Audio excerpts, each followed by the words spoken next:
Hello, Dr. McNabb and fellow students of MGT 651. My name is Sandra Davis, and this is my video for the IT interview assignment. Originally, I had chosen to interview a friend of mine who lives in Australia and does work in the IT industry.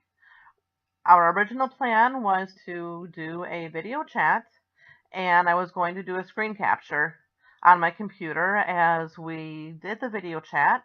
Unfortunately, I was not able to get a screen capture program to work on my computer. I did try a few different programs, including one that Dr. McNabb had suggested.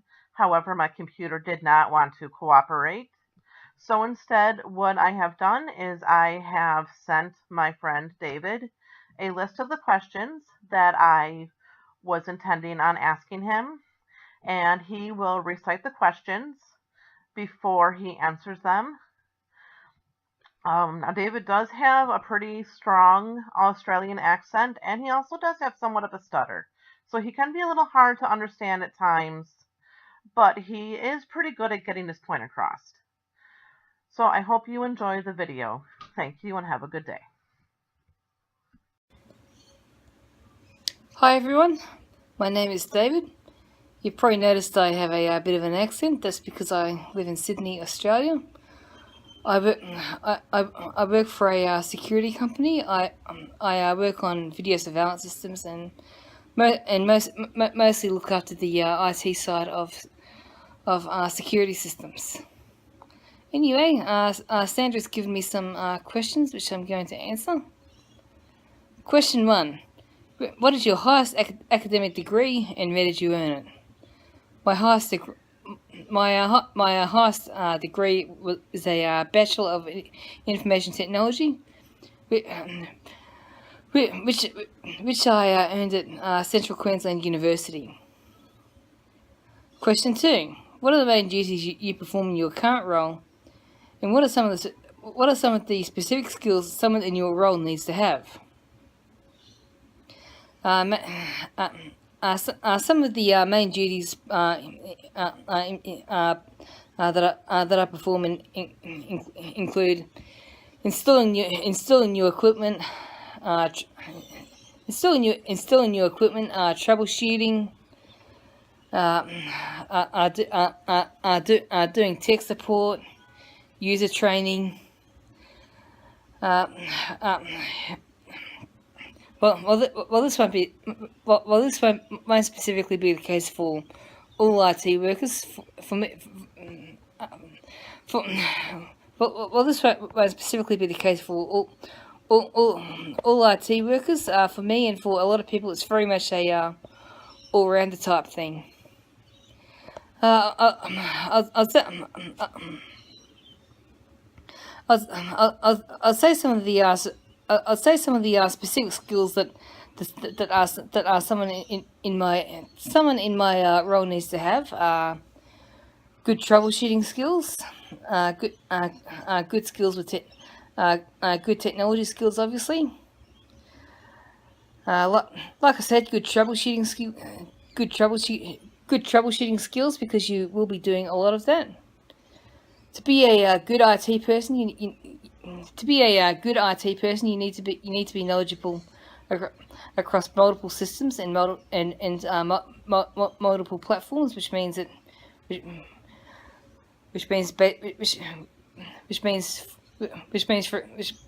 for example, you need to be knowledgeable with both Windows and Mac, as well as have decent Linux knowledge. You need to be good at doing stuff both through the graphical interface and through the command line. Some people I found that some people don't like using the command line, which is understandable. But at the same time, the command line can sometimes be the easier way to do things. It can be the better way to do things, or sometimes, depending on what you have to do, the only way to do things.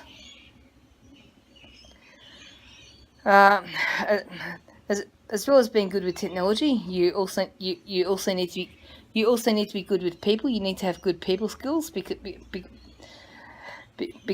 a lot of what I do, at least, like I said, is delivering technical support to customers, as well as performing user training. Okay, next question. My iPad went to sleep on me. Question 3. What do you believe are common misconceptions about the work you do? In one word, Hollywood. Most people who have no idea about technology, or about people who work with technology, basically get all their assumptions from what they see in the movies or on TV shows. A lot of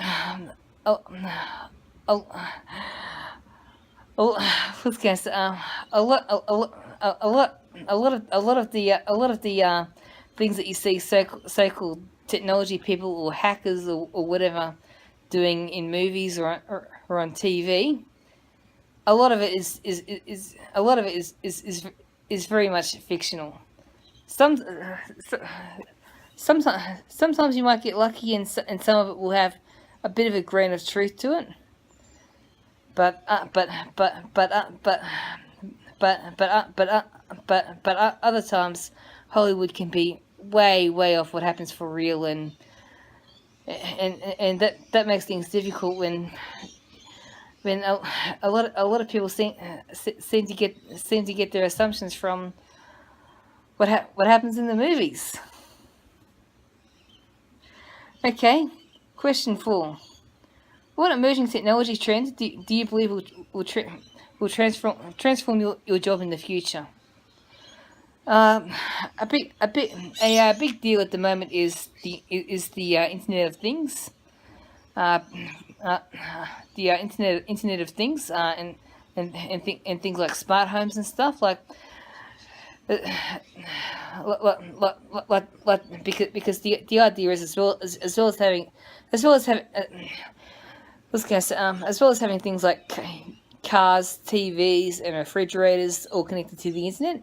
A lot of people want their security systems connected to the internet. A lot of people want to be able to manage their buildings and view their cameras from anywhere in the world. So that's kind of a big a big deal for us at the moment, and that's really one of the reasons really one of the main reasons I was hired for both this job and in my last job was because of my IT background. Question 5. If you were to be invited to a university to give a guest lecture to an MBA class, what message would you try to convey to the students related to your job? It's something I've really never thought of, because given that I don't have an MBA myself, I can't see it ever happening. But I think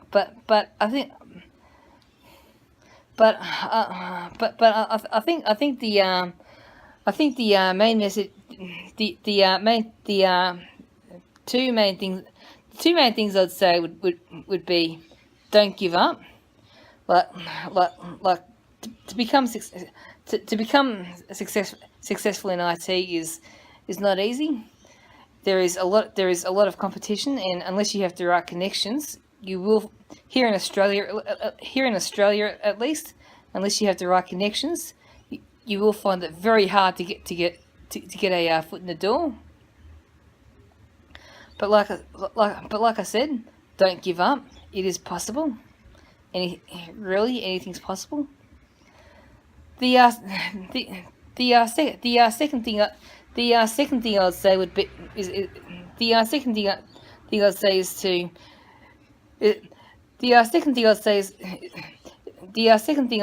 to keep learning.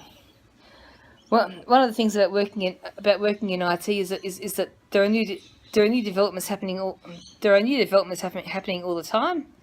and to give yourself an edge, you really need to stay abreast of them. You need to be constantly training yourself on. You need to be constantly looking to train yourself on new technologies. Give yourself a bit of an edge over others who don't have that training.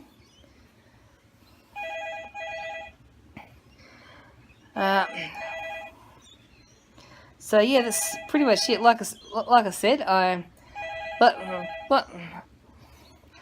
what's gonna say? Like I said, I don't have an MBA myself, so it's not something I've ever really thought much about. Question 6: What did you do at What did you do at your last job? The answer to that is pretty much the same as what I do now. I worked for a electronic security company. I worked mostly on video surveillance systems. Basically helping with the design, helping with the design of them, installing them, maintaining them, troubleshooting them, all that sort of thing. Okay, question 7. How does your work in IT help you in your personal life?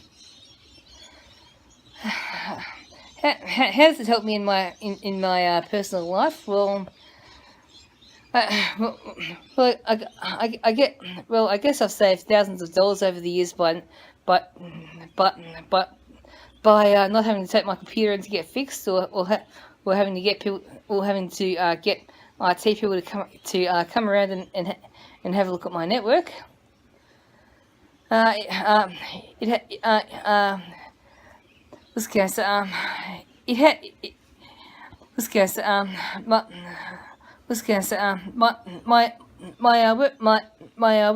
Otherwise, my work has helped me make new friends, which is always a good thing.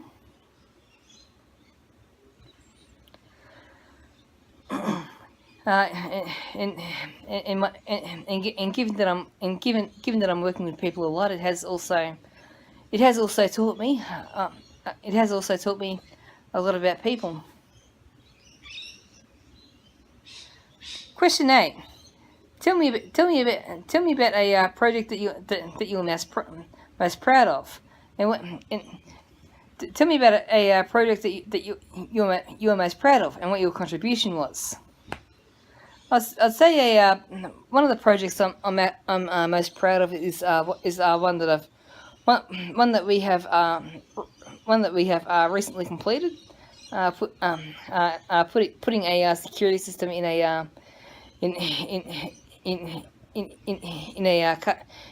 customer's new branch at their opening.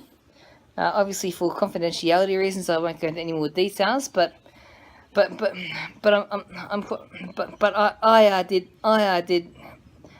quite a bit of the work on the CCTV system there, and it's a very good system, and I'm really quite proud of it.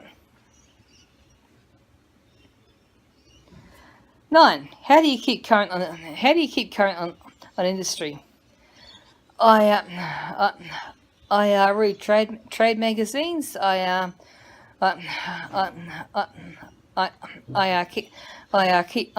up with the news in the industry by looking at websites. I look at news websites. I look at manufacturers' websites. I read about new products that have come out, or new technologies that either they are working on, or either manufacturers are working on, or that have come out. It all goes back to what I said before about learning. Like, if you, the thing about working in IT is that you are always learning. If you stop learning, you stagnate, basically. Okay, next question. Once again, my iPad's gone to sleep on me because I'm a bad RT person. Just kidding.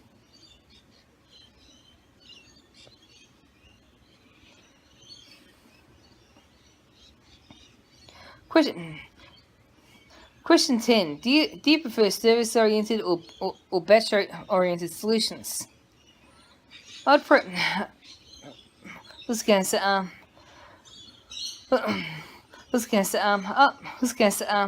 probably say service-oriented, mostly because I'd probably say service-oriented, mostly because that's really what I have experience with.